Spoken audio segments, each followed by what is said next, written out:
नमस्कार साथियों, स्वागत है आप सभी का खान ग्लोबल स्टडीज में। उम्मीद करता हूं आप सभी लोग बहुत बढ़िया होंगे। सभी साथियों को मेरा नमस्कार। दोस्तों, एमपी हॉस्पिटल असिस्टेंट जो कि एक भर्ती आ चुकी है 2026 की, पेपर उसका जून 2026 में है। आज से देखा जाए तो हमारे पास तैयारी के लिए सिर्फ और सिर्फ कुछ 40 से 45 दिन बचे हुए हैं। ठीक है, तो दोस्तों इतने कम समय में तैयारी करना एक हर व्यक्ति के लिए थोड़ा सा कठिन काम है, थोड़ा सा कठिन टास्क है। लेकिन आप लोगों को दोस्तों एक चीज दिमाग में रखनी है कि जो पेपर है ए ग्रुप डी का है, अर्थात चतुर्थ श्रेणी का पेपर है। सिलेबस थोड़ा सा कुछ ऐसे पॉइंट है जो अलग से जरूर दिए हुए हैं, लेकिन पेपर के स्तर के होने की जो संभावना है वो थोड़ा सा लो लेवल का संभावना है। अब बाकी व्यापम क्या करता है वो ही जाने, लेकिन जिस प्रकार की नौकरी है उस प्रकार से इस पेपर के एक मीडियम या आसान लेवल के होने के आसार है। तो उस हिसाब से ही आपको प्रिपेयर रहना है, उस हिसाब से आपको तैयारी करना है। आज दोस्तों एक मैं शॉर्ट क्लास ले रहा हूं, ये कोई लंबी क्लास नहीं है, ये 20-25 मिनट की एक शॉर्ट क्लास है। जिस क्लास के माध्यम से मैं आपको ये बताना चाहता हूं कि हम किसी भी टॉपिक को पढ़ रहे हैं तो इस कम समय में कैसे उसको अच्छा कर सकते हैं, कैसे उसको बढ़िया तरीके से पढ़ सकते हैं। ठीक है, और हम एक क्लास इसलिए भी दे रहे हैं, उसका एक रीजन है कि बहुत जल्द हम चाहते हैं कि जिस चैनल पर आप ये वीडियो देख रहे हैं, यहां पर जल्द से जल्द एमपी हॉस्पिटल असिस्टेंट के लिए एक डेडिकेटेड बैच आप लोगों के लिए उपलब्ध कराया जाए। पहले मैं अपना परिचय दे देता हूं। दोस्तों, मेरा नाम है रामजी गुप्ता। यहाँ पे राम बस दिख रहा है, आगे सर लिखा हुआ था, पूरा नहीं दिख रहा। तो जनरली लोग मुझे राम सर बोलते हैं, नाम मेरा रामजी गुप्ता है। आप इस वीडियो को बिहार वाले खान सर के एमपी चैनल पर देख रहे हैं। ठीक है, ये चैनल का नाम है Khan global studies KGS MP exam. ठीक है, तो दोस्तों ये मेरा परिचय हो गया। हम एक टॉपिक पढ़ेंगे भारत में राष्ट्रवाद, उसकी थ्योरी भी पढ़ेंगे, उसके एमसीक्यूज, और जिस तरीके से हम पढ़ेंगे वो आपके सिलेक्शन को कंफर्म करने के लिए काफी ज्यादा बेनिफिशियल होगा। एक चीज जो मैं आप लोगों से कहना चाहूंगा, जब आप हॉस्पिटल असिस्टेंट का सिलेबस खोलेंगे तो आना वही मैथ, हिंदी, इंग्लिश, जीके और साइंस है जो आप अन्य एग्जामों में पढ़ते हैं। लेकिन सिलेबस में थोड़े से बदलाव हैं, आप लोगों को कुछ बातों का ध्यान रखना है। जैसे कि मेरे सामने यहां पर पहले मैं सिलेबस दिखाऊंगा। यहां पर दोस्तों हिंदी का सिलेबस है, हिंदी की चीजें स्पष्ट रूप से लिखी हुई हैं। तो आप लोगों को दोस्तों एक कार्य करना है। व्यापम ने एक काम बहुत अच्छा किया है, उसने सिलेबस को डिटेल में एक्सप्लेन किया है कि क्या पढ़िए और क्या ना पढ़िए। अब हिंदी के जो तथ्य लिखे हुए हैं आप सिर्फ उन पर फोकस करेंगे तो आपका टाइम बच जाएगा। ठीक है, खैर मैं यहाँ पे हिंदी या मैथ का सिलेबस तो बताऊंगा नहीं, मैं टीचर हूँ साइंस, सोशल साइंस का, जीके जीएस का, तो मैं उन सब्जेक्टों पर बात करूंगा। ठीक है, जैसे कि मान लो मैं हिंदी का सब्जेक्ट वो हो गया, एक गणित का हो गया, विज्ञान का हो गया। अंत में दोस्तों हम बात करेंगे अंग्रेजी का छोड़ करके सामाजिक विज्ञान की। मैं जो आपके सामने बात करूंगा सामाजिक विज्ञान की, सोशल साइंस की करूंगा। बाकी अन्य सब्जेक्टों के जो टीचर आएंगे वो अपनी बात करेंगे। अब मैं आपको क्या समझाना चाह रहा हूं इस क्लास को पढ़ने और शुरू करने से पहले ये जान लीजिएगा। ठीक है, ध्यान देना दोस्तों, हमारे सामने सामाजिक विज्ञान यहां पर लिखा हुआ है। सामान्य रूप से यदि हम और किसी एग्जाम के लिए पढ़ते हैं, पढ़ाते हैं, तो हम बोल देते हैं कि सर जीके जीएस आ रहा है। ठीक है, लेकिन दोस्तों जब हम इसको जीके जीएस बोलते हैं तो इसमें हर एक जो सब्जेक्ट होता है जीके जीएस का, चाहे वो हिस्ट्री हो, चाहे वो पॉलिटी हो, चाहे वो इकोनॉमिक्स हो, चाहे वो ज्योग्राफी हो, एमपी की बात करें तो एमपी जीके हो, तो ये सब कुछ काफी ज्यादा डिटेल में पढ़ा जाता है, क्योंकि नंबर ऑफ टॉपिक क्या होंगे वो डिसाइड नहीं रहते हैं। इतिहास, यदि जैसे एमपी पुलिस का पेपर हो रहा है, हमें बोल दिया गया कि जीके जीएस के लिए हिस्ट्री पढ़नी है या पढ़ानी है, तो हम पूरी हिस्ट्री पढ़ाएंगे, पूरा प्राचीन इतिहास पढ़ाएंगे, पूरा मध्यकालीन पढ़ाएंगे, पूरा आधुनिक इतिहास, स्वतंत्रता आंदोलन, राष्ट्रवाद, सब कुछ पढ़ाएंगे। यहां पर वो काम आपको नहीं करना है। आप काम करेंगे तो आपका टाइम बर्बाद जाएगा, क्वेश्चन वहां से आना ही नहीं है।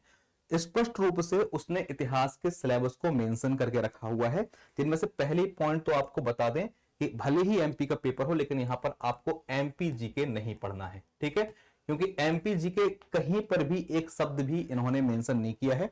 कोई भी आवश्यकता नहीं है आपको एमपी जीके को इस टाइम पे हॉस्पिटल असिस्टेंट को पढ़ने के लिए। आपको इतिहास में ले देकर के दो पोर्शन पढ़ने हैं।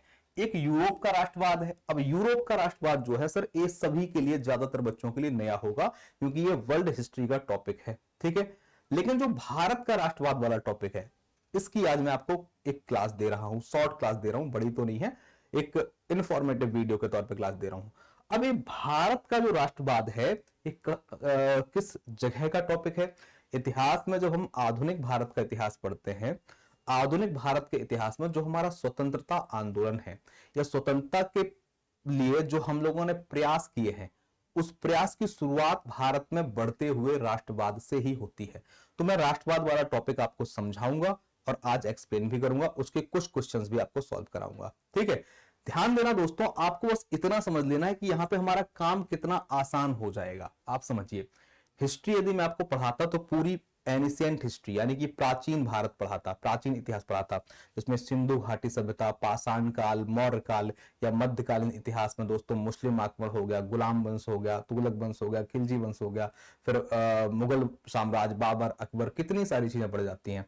एक कुछ भी नहीं पढ़ना है, ठीक है, क्योंकि इन्होंने इतिहास का जो आधुनिक इतिहास मॉडर्न हिस्ट्री वाला पोर्शन है, उस मॉडर्न हिस्ट्री का सिर्फ एक सेगमेंट लिया है। पूरा प्राचीन छोड़ देना है, पूरा मध्यकालीन छोड़ देना है और आधुनिक का भी आधे से ज्यादा हिस्सा छोड़ देना है।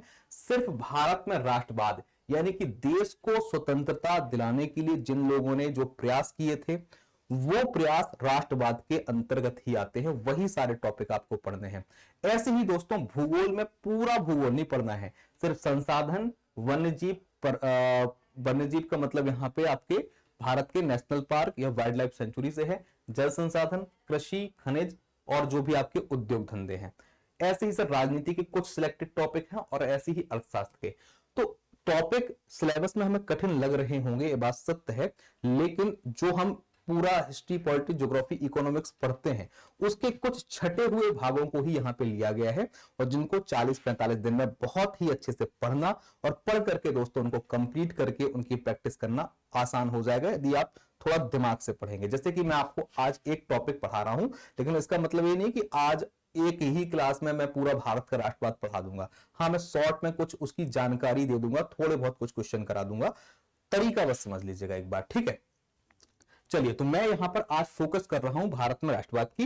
और अच्छा, एक चीज और बता देता हूं, मैं क्लास ले क्यों रहा हूं। किसी भी क्लास को लेने का उद्देश्य ये होता है कि आप लोगों को प्रॉपर उसका लाभ पहुंचे और हमें ये भी बताना है कि हम आपको किस प्रकार से समझा रहे हैं। यदि आपको हमारा पढ़ाना समझ में आ रहा है तो निश्चित रूप से आपके मन में एक प्रश्न आएगा कि सर हमें लगातार और प्रॉपर तरीके से पढ़ाइए।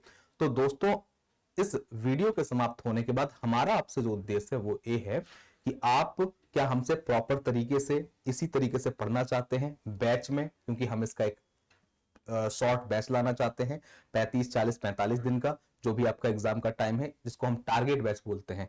इस टारगेट बैच पर जो हम लाना चाहते हैं उसमें हम आपको हर चीज की थ्योरी देंगे ताकि सिलेबस पढ़ सको। हर जो भी आपके सब्जेक्ट हैं उनके टॉपिक वाइज आपके प्रैक्टिस क्लासेस लाइव में देंगे, नई क्लासेस होंगी और साथ में कुछ आपको मॉक टेस्ट जो होते हैं टेस्ट सीरीज वाले वो उपलब्ध कराएंगे ताकि तैयारी आपकी अच्छी हो सके।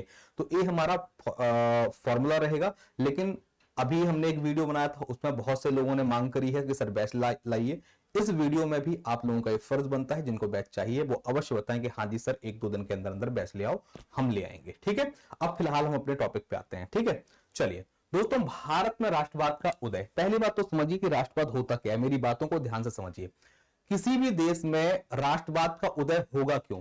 जब आप लगातार किसी व्यक्ति को बहुत ज्यादा शोषित कर रहे होते हैं। जैसे कि मान लो आप किसी व्यक्ति के यहां पे नौकरी करते हो, जो आपका मालिक है वो लगातार आपको झापड़ मार रहा है, ठीक है। आपकी जो सैलरी है वो आपको प्रॉपर टाइम पर देता नहीं है और पूरी नहीं देता है, मारता अलग से है, गालियां अलग से देता है। तो ऐसे में आपके मन में एक एंगर, एक गुस्से का जन्म होगा। एक दिन ऐसा भी आएगा, क्या पता आप ही उसको कूट दो। हो सकता है ना, पॉसिबल है, यार हो गया मालिक तुम्हारे घर का, आज से मैं नौकरी नहीं करूंगा, जा रहा हूं, तुमको मार मार के चले गए तुम मालिक को। ऐसा भी पॉसिबल है और हो जाती है ऐसी चीजें। ऐसा करना नहीं है, लेकिन बता रहा हूं मैं, ठीक है। तो ऐसी स्थिति हमारे भारत देश के जो लोग हैं 200 साल तक जी रहे थे। दोस्तों, जब मुगल काल के बाद जब मुगल थोड़े से कमजोर हो गए तो उस टाइम पर भारत में अंग्रेजों ने अपना बोलबाला बढ़ा दिया। 1757 में दोस्तों प्लासी का युद्ध होता है और 1764 में बक्सर का युद्ध होता है। इस युद्ध के बाद भारत में जो भारत के शासक थे, भारत की जो लोग थे, उनकी स्थिति कमजोर होती गई, ठीक है। अब उनकी स्थिति कमजोर हो गई है। जो अंग्रेज आए थे शुरुआत में एक कह करके आए कि हम भारत में आकर के मसालों का व्यापार करेंगे, और राजाओं ने परमिशन दे दी। राजाओं को लगा कि हमको 4 रुपए मिल रहे हैं, क्या दिक्कत है, कर लेने दो। लेकिन वही अंग्रेज बहुत समझदार निकले। उन्होंने राजाओं की जो एक दूसरे के प्रति प्रतिस्पर्धा थी, एक दूसरे के प्रति नाराजगी थी, उसका फायदा उठाया और राजाओं को आपस में टकरवा दिया, लड़वा दिया। राजा आपस में ही मर मर के कमजोर हो गए, लड़ लड़ के कमजोर हो गए, और जो वास्तविक सत्ता है वो अंग्रेजों के हाथ में आ गई। अंग्रेजों ने दोस्तों 1773 में एक एक्ट लेके आए, रेगुलेटिंग एक्ट। इस एक्ट के माध्यम से बंगाल के गवर्नर जनरल बन गए वॉरेन हेस्टिंग। तब से लेकर के दोस्तों लगातार करीबन करीबन 200-250 साल तक अंग्रेजों का शासनकाल चलता रहा। ठीक है, 1773 के बाद आप सोच लो पूरा आपका 18th सेंचुरी, पूरी 19th सेंचुरी और आधी 20वीं सेंचुरी लगभग अंग्रेजों का शासनकाल रहा। ठीक है, तो हम लगातार अंग्रेजों से शोषित हो रहे थे, इसलिए हमारे देश को जरूरत थी बदलाव की। राष्ट्रवाद की शुरुआत का एक नजरिया हम देख सकते हैं 1857 की क्रांति, 1857 का जो रेवोल्यूशन था, जिसमें झांसी की महारानी लक्ष्मीबाई, ठीक है, दिल्ली से बहादुर शाह जफर, इलाहाबाद से लियाकत अली खान, लखनऊ से बेगम हजरत महल, बिहार के जगदीशपुर से कुंवर सिंह हो गए। ठीक है, ऐसे बहुत, या फिर तात्या टोपे या अन्य जो भी साथी थे वो सब लोगों ने योगदान दिया, मंगल पांडे लोगों ने, और हमने ये साबित कर दिया था 1857 के रेवोल्यूशन में कि वो दिन दूर नहीं जिस दिन अंग्रेज भारत छोड़ के भाग जाएंगे और हमारा देश आजाद हो जाएगा। लेकिन 1857 के रेवोल्यूशन के टाइम पर बहुत सारी खामियां थी। हमारे पास टेक्नोलॉजी की, हमारे पास यूनिटी की, एकता की बहुत कमी थी। कुछ टाइम के बाद दोस्तों 1857 का जो रेवोल्यूशन था, उसकी जो क्रांति थी वो दबा दी जाती है, अंग्रेजों ने उसको कुचल दिया। अब फिर से एक दौर आ जाता है शांति का। शांति का मतलब हमारे द्वारा बहुत बड़े प्रयास नहीं किए जा रहे थे। हमारे यहाँ जो प्रयास तो हो रहे थे, लेकिन वो सामाजिक धार्मिक सुधार आंदोलनों के प्रयास हो रहे थे। ठीक है, 1885 में दोस्तों कांग्रेस का गठन होता है लॉर्ड डफरिन वायसराय के कार्यकाल में, और कांग्रेस ने भी शुरुआत में खूब प्रयास किया कि देश को आजादी मिले। लेकिन कांग्रेस या कांग्रेस के जो साथी थे वो बहुत विनम्र थे, बहुत ज्यादा नम्रता से दोस्तों बात किया करते थे कि गुरुजी हमको दे दो भैया, आजादी दे दो। आजादी ऐसे मिलने नहीं वाली थी। तो शुरुआत में जो उदारवादी लोग या जो शांत नीति वाले लोग कांग्रेस के सदस्य थे, उनके मांगने से आजादी नहीं मिली।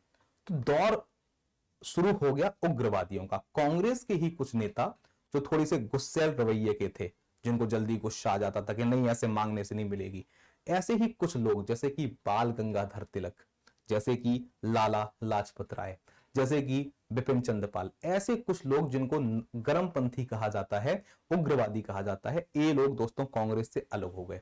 1907 में दोस्तों कांग्रेस का विभाजन हो जाता है 2 दलों में, एक गरम दल, एक नरम दल। अब यहां से लोग मन में एक थिंक बना ली, एक सोच बना ली कि देश को जो आजादी मिलेगी वो खाली प्यार से मांगने से नहीं मिलेगी, हमें लड़ना पड़ेगा, हमें उग्र होना पड़ेगा। कई सारे उग्र आंदोलन बीच में होने लगे। तब भी दोस्तों बात नहीं बन रही थी। फिर देश में एंट्री होती है दोस्तों बापू की, इस साइड पे, इस तरफ है, ठीक है, बापू की एंट्री होती है दोस्तों। ठीक है, जैसे ही बापू की एंट्री हुई 1915 में, देश में दोस्तों लोगों के अंदर एक नया रौब आ गया, एक नया उबाल आ गया। भारत में धीरे धीरे दोस्तों राष्ट्रवाद का उदय होने लगा। ठीक है, अब ये राष्ट्रवाद क्या है समझने का प्रयास कीजिएगा। ठीक है, ध्यान देना, आज की जो ये क्लास है मैंने इसमें कुछ थ्योरी के पॉइंट लिखे हुए हैं, लेकिन मैं पूरे थ्योरी के पॉइंट आपको पढ़ाऊंगा नहीं। मैं कुछ पॉइंट दिखाऊंगा और उसके आधार पे कुछ क्वेश्चंस पूछूंगा, क्योंकि ये शॉर्ट क्लास है। सिर्फ अपना पढ़ाने का तरीका मैं आप तक पहुंचाना चाह रहा हूं, ना कि पूरी क्लास आपको आधा घंटा में पढ़ा दूंगा। ठीक है, भारत में दोस्तों गांधी जी आते हैं और गांधी जी के माध्यम से बहुत सारे आंदोलन होते हैं। कुछ पॉइंट है, इनको एक बार पढ़िएगा। भारत में राष्ट्रवाद का उदय 19वीं और 20वीं शताब्दी में ब्रिटिश औपनिवेशिक शासन के खिलाफ एक मजबूत प्रतिक्रिया के रूप में हुआ, जिसे देश के विभिन्न हिस्सों के लोगों ने सांस्कृतिक, आर्थिक और राजनीतिक रूप से एकजुट किया। महात्मा गांधी के नेतृत्व में सत्याग्रह हुए, असहयोग आंदोलन हुआ, सविनय आंदोलन हुआ या भारत छोड़ो आंदोलन हुआ। इन सभी आंदोलनों से क्या हो गया, चीजें बदलने लगी। ठीक है, अंतिम लक्ष्य था कि सर हमें स्वराज्य मिले, खुद का शासन मिले, हमें अपना शासन मिले, हम अंग्रेजों के अधीन कार्य ना करें, हमें खुद का शासन मिले। इसकी शुरुआत दोस्तों कहां से होती है? ठीक है, मैं आपको कुछ कहानी बता रहा हूं, ठीक है, ध्यान सुनिएगा दोस्तों। भारत में गांधी जी के आगमन से पहले गांधी जी साउथ अफ्रीका में क्या कर रहे थे? अपनी वकालत की प्रैक्टिस कर रहे थे। और साउथ अफ्रीका में, दक्षिण अफ्रीका में जो लोग भी रंग भेद की नीति या शोषण से परेशान थे, उन लोगों की दोस्तों मदद कर रहे थे। दोस्तों एक डेट है 9 जनवरी की, ठीक है, 9 जनवरी 1915 1915 को जो हमारे गांधी जी हैं, जो गांधी जी हैं, ये दोस्तों साउथ अफ्रीका से, कहां से? साउथ अफ्रीका से, यानी कि दक्षिण अफ्रीका से इंडिया दोस्तों लौट करके आते हैं। इंडिया कब आए दोस्तों? 9 जनवरी 1915 को भारत में आगमन होता है गांधी जी का। जब गांधी जी भारत में आए तो उन्होंने 1-2 साल तक कोई आंदोलन नहीं किए। उन्होंने बोला अभी नहीं करना, मैं भारत के लोगों की स्थिति जानना है। तो 1-2 साल तक वो घूमते रहे 1915 1916 में। 1917 में दोस्तों बिहार में, कहां पे? बिहार में एक स्थान है चंपारण। चंपारण में दोस्तों जो अंग्रेज बागान के मालिक थे वो बहुत परेशान किया करते थे लोकल के जो कृषक थे, जो फार्मर्स थे, उनको कैसे परेशान करते थे? अंग्रेजों का कहना था कि आपकी जो खेती है, आपकी जो जमीन है, उस जमीन के 3/20 हिस्से पर, जिसको कहा जाता है तिनकठिया, उस 3/20 हिस्से पर आपको अपनी जमीन में नील की खेती करनी पड़ेगी। नील कोई फसल होती है, अंग्रेजी में इसको इंडिगो कहा जाता है। नील जो था विदेशों में बहुत महंगे दामों पे बिकता था, लेकिन नील की फसल पैदा करने से जो किसान हैं उनकी जमीनें खराब हो जाया करती थी, और जो बड़ा अमाउंट था वो अंग्रेज रख लिया करते थे। जो कृषक थे भारत के, जो फार्मर्स थे, उनको मात्र कुछ मजदूरी मिलती थी और जमीन उनकी खराब हो रही थी। तो लगातार कृषक परेशान थे, गुस्से में थे। तो उनके एक नेता थे राजकुमार शुक्ल, ठीक है, उनको जानकारी मिलती है कि गांधी जी भारत में आ चुके हैं और ये व्यक्ति वही हैं जिन्होंने साउथ अफ्रीका में बहुत से लोगों को न्याय दिलाया है, जिनको भी परेशान किया गया था। ठीक है, राजकुमार शुक्ल ने दोस्तों गांधी जी को बताया कि भाई साहब आप बिहार आ जाओ, चंपारण आ जाओ, यहां पर यार हमारी मदद कर दो। ये तुरंत पहुंच गए। साथ में दोस्तों भारत के जो पहले राष्ट्रपति बने राजेंद्र प्रसाद, वो भी थे वहां पे, और एक व्यक्ति थे अनुग्रह नारायण सिंह। गांधी जी चले जाते हैं बिहार, ठीक है, और बिहार में जाकर के दोस्तों सत्याग्रह करते हैं। 1917 में गांधी जी द्वारा बिहार में चंपारण सत्याग्रह होता है, जो कि दोस्तों तीन कठिया पद्धति के विरुद्ध होता है। ठीक है, गांधी जी के द्वारा किया गया भारत में पहला सत्याग्रह कौन सा है? चंपारण सत्याग्रह सर, चंपारण सत्याग्रह है। लेकिन यह एक क्षेत्रीय सत्याग्रह था, यानी कि एक क्षेत्र में, बिहार के चंपारण तक सीमित था। जबकि गांधी जी के द्वारा किया गया पहला राष्ट्रीय आंदोलन जो है वो है 1920 का असहयोग आंदोलन। ठीक है, 1920 का जो असहयोग आंदोलन है ये गांधी जी का पहला राष्ट्रीय आंदोलन है। ठीक है, पूरे देश में फैला था ये। जबकि पहला क्षेत्रीय सत्याग्रह चंपारण सत्याग्रह है। जितने भी सर गांधी जी सत्याग्रह करते थे, सब में शांति से भूख हड़ताल करना या अन्य प्रकार की चीजें करना, और अंततः दोस्तों वो अंग्रेज सरकार को झुका दिया करते थे और अपनी जीत दर्ज करा लिया करते थे। ऐसे ऐसे करके दोस्तों 1918 में खेड़ा सत्याग्रह हुआ, 1918 में ही अहमदाबाद मिल हड़ताल हुई, 1919 में रॉलेट एक्ट आया। रॉलेट एक्ट का मतलब है एक ऐसा कानून जिसमें दोस्तों शक के आधार पर किसी व्यक्ति को गिरफ्तार कर लिया जाएगा। यदि आप शक के आधार पर किसी व्यक्ति को गिरफ्तार कर लेते हैं तो ऐसी कंडीशन पे उस व्यक्ति को कैसे छूट मिलेगी? उसको छूट नहीं मिलेगी सर, क्योंकि इस कानून का नाम था बिना अपील, बिना वकील, बिना दलील का कानून। अर्थात एक व्यक्ति को यदि गिरफ्तार कर लिया गया तो ना तो उसको वकील मिलेगा, ना उसको दोस्तों ऊपर वाले कोर्ट में क्या बोलते हैं मामला दर्ज कराने के लिए अपील करने का मौका मिलेगा, ना ही अपनी बात रखने के लिए दलील देने का मौका मिलेगा। तो एक बहुत ही खतरनाक कानून था 1919 का रॉलेट एक्ट, किसी को भी गिरफ्तार कर लिया जाता था। रॉलेट एक्ट के कारण सैफुद्दीन कुचलू और सत्यपाल मलिक, इन दोनों को दोस्तों गिरफ्तार कर लिया गया। इन्हीं के गिरफ्तारी के एवज में 1919 अप्रैल 13 को अमृतसर में दोस्तों एक आम सभा हो रही थी जलियांवाला बाग में। उस टाइम पे जनरल डायर ने कहा हुआ था कि किसी भी प्रकार के लोग सभाएं ना करें, क्योंकि इस क्षेत्र में धारा 144 लगी हुई है, अर्थात लोग ग्रुपिंग नहीं कर सकते हैं। जैसे उसको जानकारी मिलती है कि वहां पर सभा हो रही है, वो अपनी टीम के साथ जाता है, अपनी सेना के साथ जाता है और अंधाधुंध गोलियां चलाता है। इस घटना से दोस्तों पूरा देश हतप्रभ हो गया, गांधी जी बेहद नाराज हुए। ठीक है, रॉलेट एक्ट के खिलाफ इसी टाइम पे चलने वाले खिलाफत आंदोलन का समर्थन देने के लिए और जलियांवाला बाग हत्याकांड को ध्यान में रखते हुए गांधी जी ने 1920 में असहयोग आंदोलन, नॉन कोऑपरेटिव मोशन चालू कर दिया। इस आंदोलन ने पूरे देश में दोस्तों अपनी जगह बना ली। जगह जगह पर विदेशी वस्त्रों की होली जलाई जाने लगी। जो सरकारी नौकरी के लोग थे उन्होंने अपनी सरकारी नौकरियां छोड़ दी, बच्चों ने सरकारी स्कूल जाना छोड़ दिए। ठीक है, जो लोग सरकारी वकील थे उन्होंने वकालत करना छोड़ दी। ठीक है, ताकि हम अंग्रेजी सरकार से असहयोग की भावना व्यक्त करें। लेकिन असहयोग आंदोलन 1922 में रद्द करना पड़ गया क्योंकि चौरा चौरी कांड हो गया। ऐसे ऐसे करके सविनय आंदोलन, व्यक्तिगत सत्याग्रह, भारत छोड़ो आंदोलन, कई सारी चीजें एक साथ हुई। ठीक है, ये सब कुछ दोस्तों आपका भारत में राष्ट्रवाद है। ठीक है, यही टॉपिक कहलाता है भारत में राष्ट्रवाद। ठीक है, अभी मैंने आपको शॉर्ट में पूरी कहानी बता दी, लेकिन जब आप मेरी क्लास को बैच के अंदर देखेंगे तो इसकी आपको प्रॉपर एक एक चीज की थ्योरी क्लास मिलेगी, जिनको इस प्रकार के नोट्स, कुछ नोट्स दोस्तों हमारे ऐसे लिखे हुए रहते हैं और कुछ नोट्स को हम पेन से लिख करके बताते हैं। ऐसे आपको प्रॉपर नोट्स मिलेंगे। चंपारण सत्याग्रह क्यों हुआ, कैसे हुआ, क्या कारण था, बिल्कुल प्रॉपर वे में लिखा हुआ नोट्स मिलेगा आपको। खेड़ा सत्याग्रह क्यों हुआ, कैसे हुआ। ठीक है, रॉलेट एक्ट क्या था, कब आया, किसने लिया, संस्थापक कौन था, परिणाम क्या निकला, जलियांवाला बाग हत्याकांड कब हुआ, क्यों हुआ, कैसे हुआ, एक एक चीज के आपको प्रॉपर नोट्स मिलेंगे। इन नोट्स को हमने पूरा का पूरा रिकॉर्डेड क्लासेस के माध्यम से पढ़ाया हुआ। अभी मैं आपको सिर्फ बता रहा हूँ, शॉर्ट क्लास है लेकिन उसमें पढ़ाया हुआ है। ठीक है, और इसी आधार पे दोस्तों, है ना, हम हर एक टॉपिक को पढ़ाने के बाद, पूरे राष्ट्रवाद को 3 से 4 क्लास में पढ़ाने के बाद आप लोगों को हर एक टॉपिक के दोस्तों टॉपिक वाइज एमसीक्यूज देते हैं।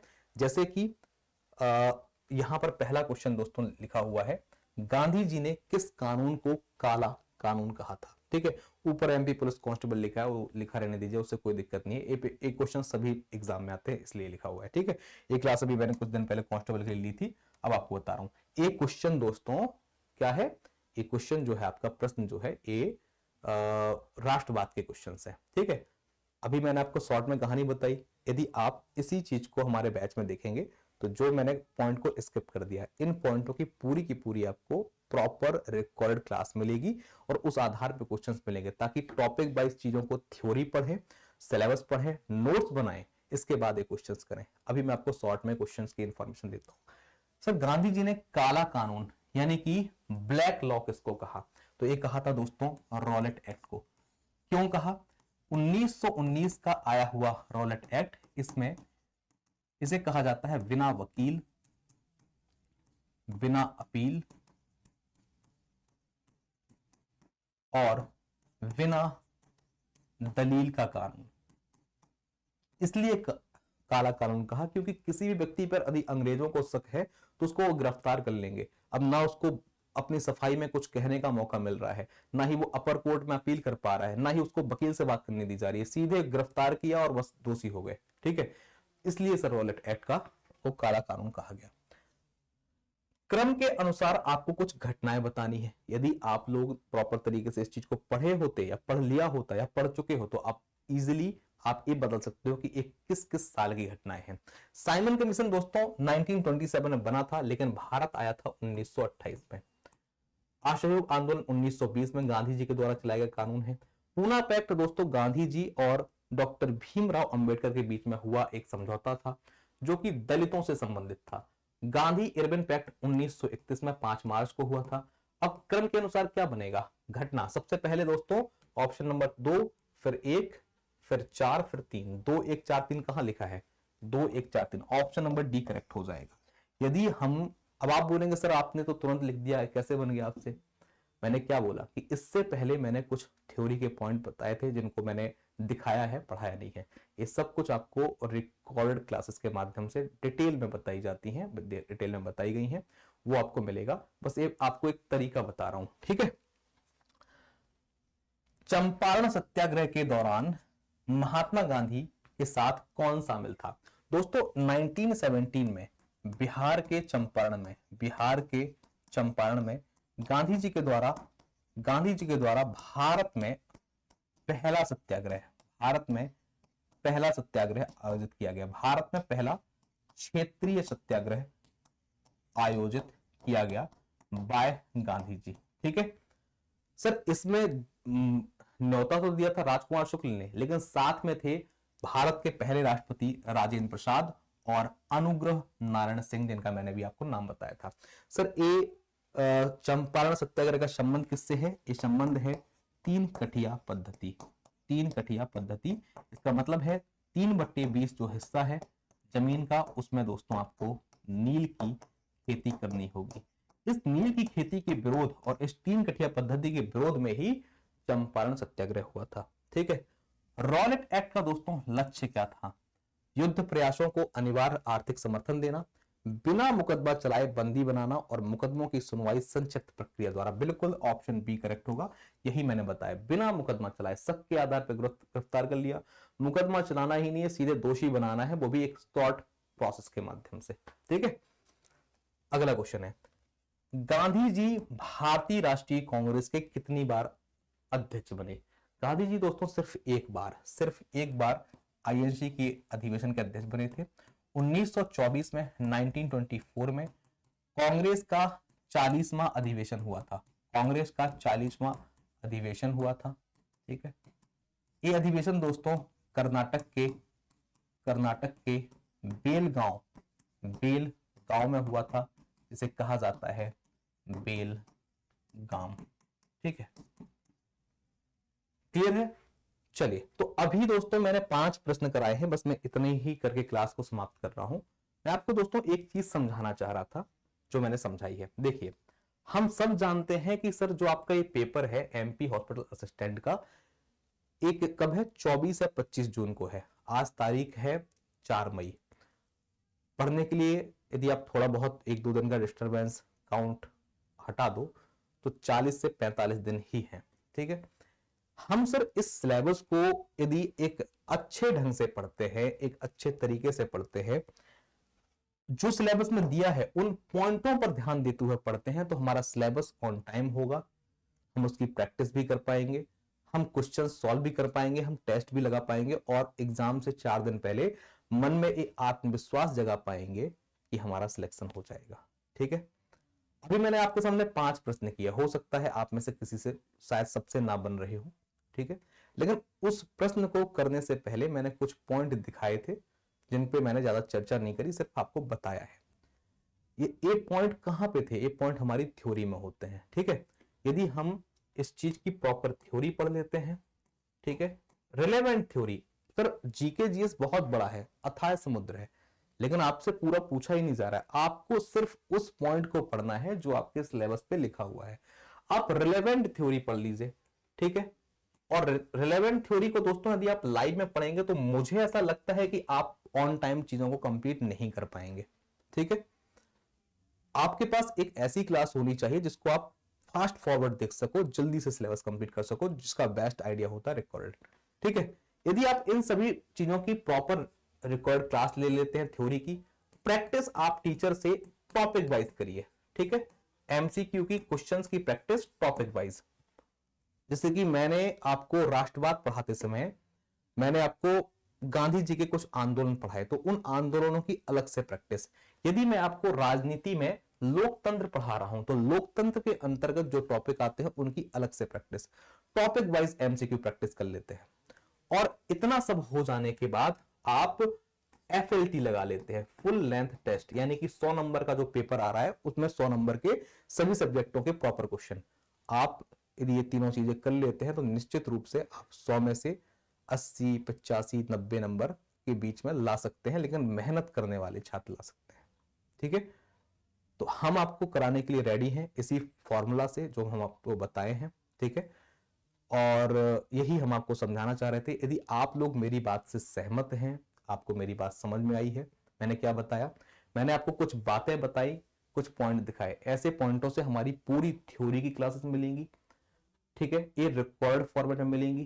कुछ ऐसे टॉपिक भी हो सकते हैं जो रिकॉर्ड में नहीं है। जैसे कि एक एग्जाम्पल के लिए यूरोप में राष्ट्रवाद, ये सब जगह नहीं आता है, ठीक है, ये टॉपिक सब जगह नहीं आता, तो इस टॉपिक को हम आपको लाइव में पढ़ाएंगे। बाकी जो मोस्टली 99% टॉपिक हैं वो हर एग्जाम में आते हैं, तो उनकी रिकॉर्ड क्लासेस, लाइव में प्रैक्टिस, ऐसे कोई टॉपिक जो रिकॉर्ड में अवेलेबल नहीं है वो भी लाइव में, ठीक है, और साथ में एफएलटी, ये सब हम आपको एक बंडल्ड बैच में देने के लिए रेडी हैं, ठीक है। बैच 40-45 दिन का आने वाला है, तो हम फीस ज्यादा नहीं रख सकते हैं कि हम 500-600 रुपए रखें, नहीं रखेंगे, कम की रखेंगे, 400-500 से फीस कम की रहेगी, ठीक है। अब कितनी रहेगी, 250-300 इसके आसपास, ठीक है। जो भी है इतने का हम बैच आपको देना चाहते हैं, तो 1-2 दिन के अंदर अंदर बैच आपका आ जाएगा। बस इस क्लास के बाद हमें बताइए कि क्या आप लोग मेरी इस बात से प्रॉपर रेडी हो गए हैं, और जिस तरीके से मैं आपको ये बताना चाह रहा हूं कि आपको ये बात समझ में आई है, कोई भी डाउट है तो आप बताइए। ऐसे करके दोस्तों आपको सभी टीचर, जैसे कि मैंने आपको सोशल साइंस का बताया, ऐसे ही आपको अंग्रेजी के टीचर कराएंगे कि रिक्वायर्ड थ्योरी देंगे, साथ में लाइव प्रैक्टिस कराएंगे, ऐसे ही मैथ, विज्ञान, ऐसे ही दोस्तों आपको हिंदी में एक बहुत प्रॉपर टीचर जो आपको काव्य खंड, गद्य खंड, व्याकरण में ये सारे टॉपिक पढ़ा करके थ्योरी रिकॉर्ड करके देंगे और लाइव में प्रैक्टिस कराएंगे, ताकि चीजें आपकी अच्छी हो सकें। तो यदि आप रेडी हैं तो एक बार अवश्य ही हमें कमेंट करके जरूर बता दीजिएगा, ठीक है। आप लोगों से अगली वीडियो में मिलूंगा, और बहुत जल्दी हम बैच ला रहे हैं 1-2 दिन के अंदर अंदर, ठीक है। आप बैच को देख रहे थे, आप इस वीडियो को देख रहे थे खान सर के खान ग्लोबल स्टडीज में। मेरा नाम रामजी गुप्ता है, मिलते हैं अगली वीडियो में। जय हिंद, जय भारत।